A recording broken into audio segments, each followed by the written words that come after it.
Today we're building a dining room for our dungeon.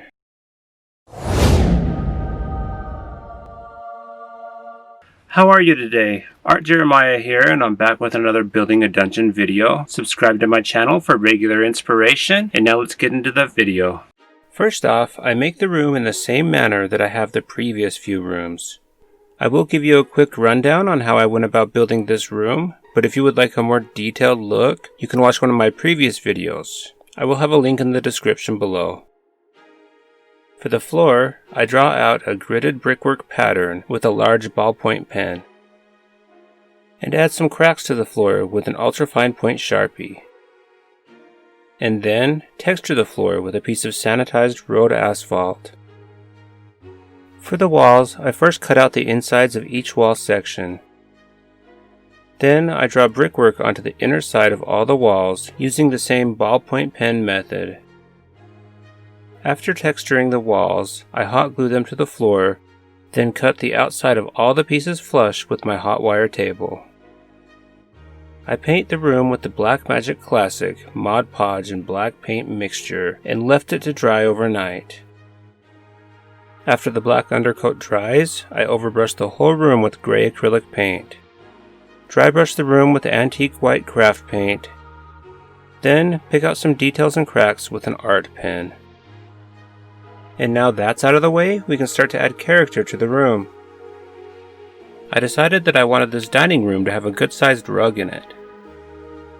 In order to make that rug, I first cut out the shape I want out of a thick paper towel. The paper towel I'm using is a 2-ply towel made by Bounty. I chose this particular towel because I like the thickness as well as the patterns that are pressed into the paper.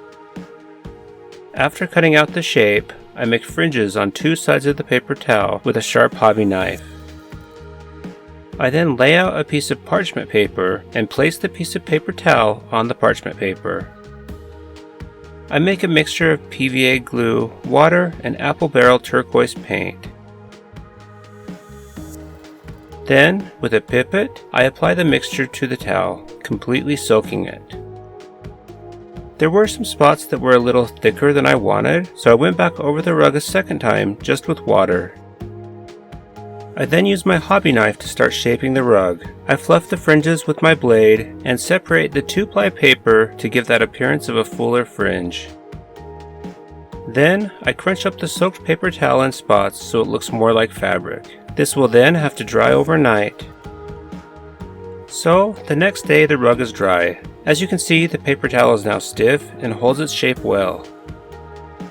I used Bounty's quilted design as a guide to paint the rug. With my detail brush and apple barrel flamenco red, I paint the lines. And after that, it's already looking a lot like a woven rug.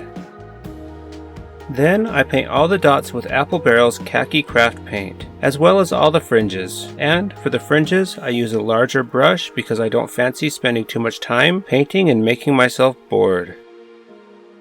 I then decided I wanted to add a little more detail to the line work, so I added a strip of Createx blue along the frills where the khaki meets the turquoise. Then I also added a stripe next to all the red line work. I finished off the rug with a very light highlight applied by dry brushing apple barrel's antique white to all the frills and all the raised sections of the rug. I really love how this rug turned out and look forward to using this method in future builds. If you're enjoying this video, then do me a huge favor and give it a thumbs up and share it with your friends on social media. Thanks so much. To make the dining table, I'm going to be using wooden stirrers and something called mini sticks, which are basically just blank matchsticks. The table is actually pretty straightforward. I just lay stirrers flat on the parchment paper and use PVA glue to attach the mini stick beams across the stirrers.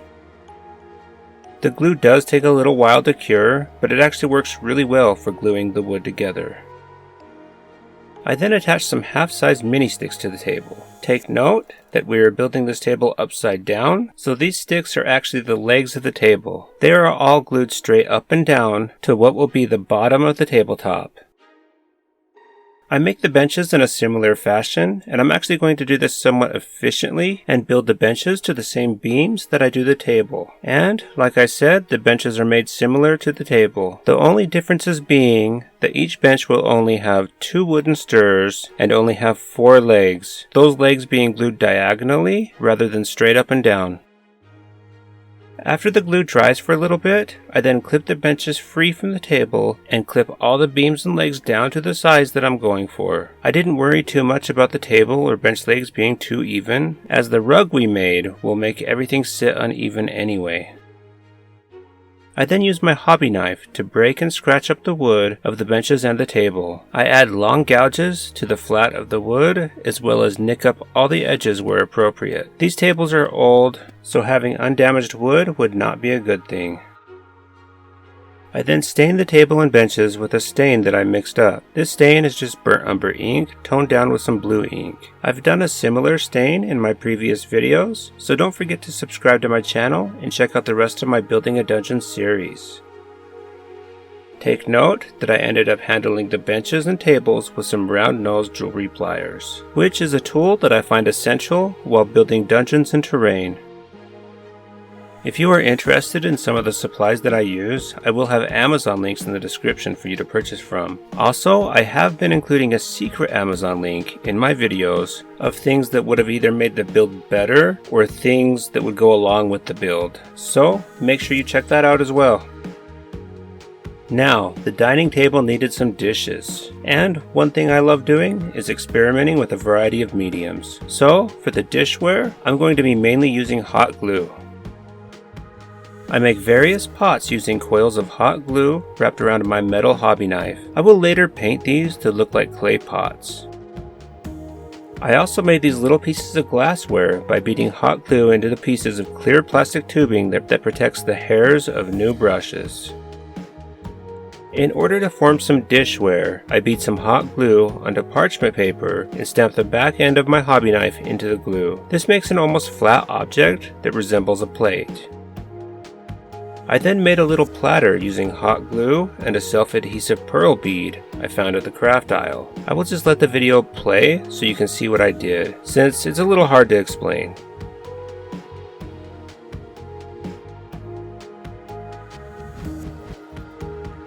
Partway through making little plates, I decided to get a cap full of water to dip the blunt end of the hobby knife in. This really sped up the hardening process of the hot glue, so I didn't have to spend so much time waiting for it to harden. It was snowing outside, so instead of spraying all the dishes, I ended up painting each piece with a coat of black paint and Mod Podge, which could be better anyway, as it just added more stability to each piece. I did this on parchment paper, and held each piece down with a knitting needle. That way it wasn't too messy on my fingers. When the black coat is dry, I use my tweezers and PVA glue to apply all the dishes randomly to the table. There's not a certain compositional method I'm using or anything. I'm literally just placing the dishes all over the table in a chaotic mess. And the table is already looking amazing just with the glassware and the black dishes. I still had the colors from painting the rug out, so I'll just use those to paint up some of the dishes. I mixed some of the khaki into the flamenco red to get a reddish pottery look, so I paint that color on all my coil pots.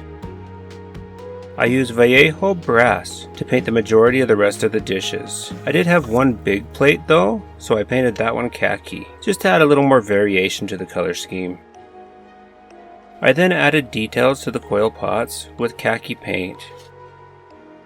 With the same wash I used on the wood, I do a quick one-over on all the painted dishes. This is just to add some quick shading. I then decided to add some reddish details to the edges of a couple of the coil pots and to the khaki-colored plate. I didn't even wait for the wash to dry. And then I added a few extra highlights to a couple of the dishes with antique white. As you can see, the table and rug look amazing together. I'm very pleased with how they turned out, but I was missing one thing. I just wanted to add one more detail. I recently purchased a small lot of used Tomb King style skeletons from eBay, specifically to add details to this dungeon. I don't know, I could have used leftover skulls from the terrain crate set I reviewed, or even purchased the GW skulls, but there's just something nostalgic to me about buying these used minis off of eBay. So I looked through my bag of used miniatures and found the perfect skull for what I was looking for. A skull on a platter would be perfect detail for this dungeon. I figured this skull on a platter would make a good NPC as well, like carry on a whole conversation with the PCs. The skull was already base coated, so all I had to do was add a brown wash in order to get it to fit in with the rest of the room. Then came time to glue everything in place. I just did this with PVA glue and in one layer at a time. First the rug, then the table, then the benches. Take note that I stagger everything a little. I did not want everything being like the table was just set up yesterday. I also used a small brush to help get the glue into some of the harder areas to reach. And, as with other rooms in this dungeon, I add some of my pre-mixed dark wash to the room. This wash has an awesome greenish tone that I mixed using black and yellow. I showed exactly how I went about mixing this color in previous videos, so I won't go into too much detail here. Anyway, I add this dankness to all the walls as well as the wood and the rug. I don't really slather it around all over everything, I just add it more sparingly to everything. And while filming this step, my memory card decided it was full. I didn't realize that, so unfortunately, I did not get the whole process on video. Regardless of that little mistake, stay tuned until the end of the video to see the final result. If you're enjoying my videos, consider joining me on Patreon for as little as $1 a month, and you will gain access to extra footage of videos like this one and videos that I've done in the past. The highlighted comment of last video is from Campaign Terrain, and he said, "Amazing as always. You're giving away too many secrets. The cream line looks like you planned it all along. You made that rune glow look too easy for me not to try, and soon. Nice all around." Thanks a lot, Campaign Terrain. I'm happy to share my secrets here on YouTube, and your words mean a lot to me. Also, I'm really enjoying watching all your videos, so you keep up the great work as well.